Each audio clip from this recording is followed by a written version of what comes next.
Good evening. I have questions. Questions that should be asked by every resident of the city of Evanston and answered by every member of the city council, from the head of the city council, Mayor Daniel Biss, down to every one of the alderpersons sitting on the council. $330,000 was collected by the Evanston Development Corporation, and from my understanding, that money was earmarked for the low income and vulnerable residents of the city of Evanston. I tried to find out who from the city is involved with this corporation, but the website has expired. Any attempt to find out information about the Evanston Development Corporation only routes to a Chicago website with no information about the city of Evanston. Now, I do know that the mayor, Newsman, Burns, and someone from the Northwestern University was involved with this in the collection of these funds. So please, in the name of transparency, please answer these questions. What city officials are involved with the Evanston Development Corporation?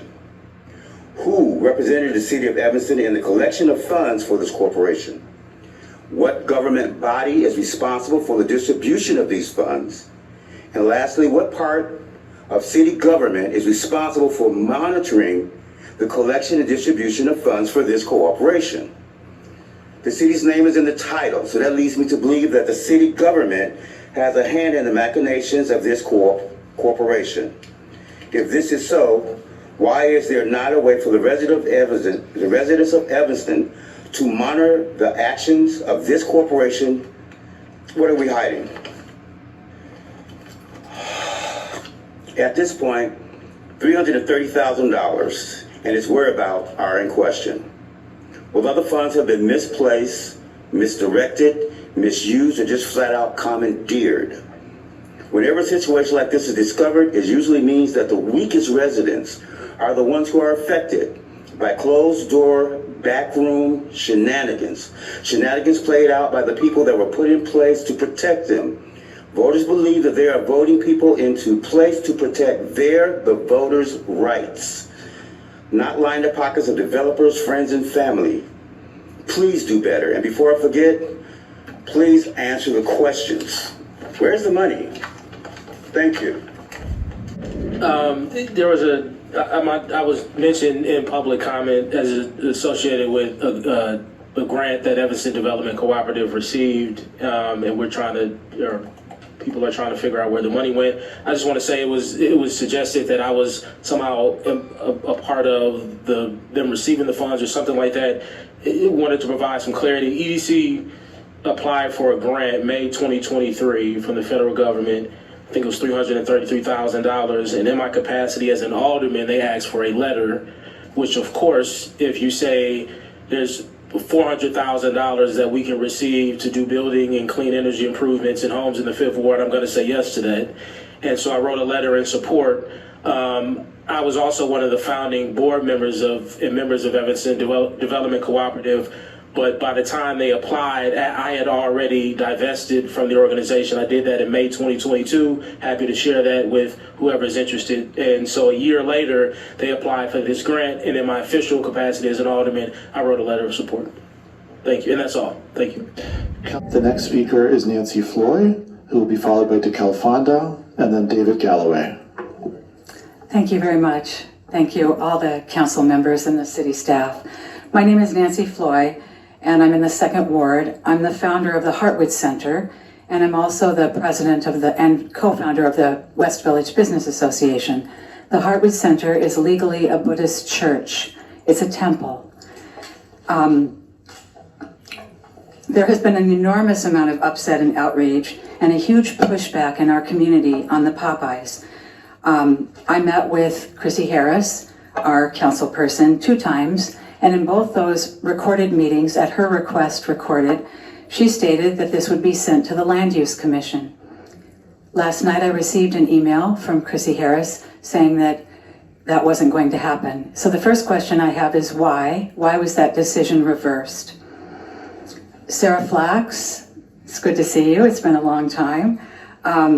Will this issue be on the Land Use Commission July 9th meeting? Second question, I'd like to know if that's going to be on the July 9th Land Use Commission agenda.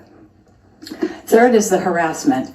I was working at Heartwood. A man came into the center identifying himself as a member of the staff at Popeyes. He wouldn't give me his name. He only told me that several members from the city staff told him to come. He was abusive, aggressive, harassing. I had to call the police. We filed a police report. He repeated, screaming in my face, "This is a done deal at Popeyes and you cannot fight it." This is unacceptable behavior. I'm calling to the council members to please look into this. I'd like an investigation of why this happened, who from the city sent him to me. He had my name and he knew that I was opposing Popeyes. Our center, our sanctuary, again, is a Buddhist temple. My fourth point is that I've met with, and I know well, the owners of the property, and they told me that the Popeyes people have been told that they have permission already. I'd like to know who gave them that permission and why we wouldn't be told. Thank you. Thank you very much. The next. But while I'm on the mic, I just have to say, I am concerned, and I know Councilmember Davis, about what I heard about Popeyes tonight.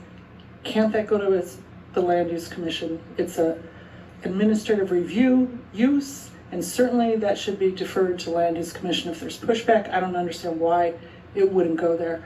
Ms. Flax, can that be deferred to Land Use Commission? So I'm going to cut this off. Sorry, but there was so much. I'm a little shocked by what I heard. Right, you're welcome to have a conversation with Councilmember Harris in whose ward this is. You're welcome to talk with staff. We're here to talk about the comprehensive plan tonight. Please go ahead. Hi everyone, Jenny Washburn, First Ward. Thanks for the 2 minutes on a 20-year plan. Daniel, I won't actually start with your clandestine meetings with Scott Roberts, who is a pro-duplex advocate, to strategize. We'll talk about that later. I actually want to talk about what Linda mentioned, was the missing middle housing myth. In Chapter 4, Evanston Tomorrow Goals, page 29, we find the following statement: removing barriers to affordable housing solutions that bridge the gap between single-unit homes and large apartment complexes. Housing of this size is middle housing that already exists in large quantities in every ward in Evanston. 38% of Evanston's housing stock is this middle housing. It is not missing. Building new middle housing to replace low-cost single-family homes will be at market rate and will not produce affordable housing. The new units produced will be high-end homes marketed at as high price as possible to provide developers with maximum profits. Removing barriers is code for eliminating single-family home zoning. We ask that City Council remove this language from the comprehensive plan. It is erroneous in multiple ways. As a reminder, City Council, you work for us, the residents. You have a duty to represent your wards. Nowhere in your oath did you swear allegiance to Daniel Biss, his campaign, or connections for the homeless. Do what's right, start this process over, listen to your constituents. Thanks. Thank you very much.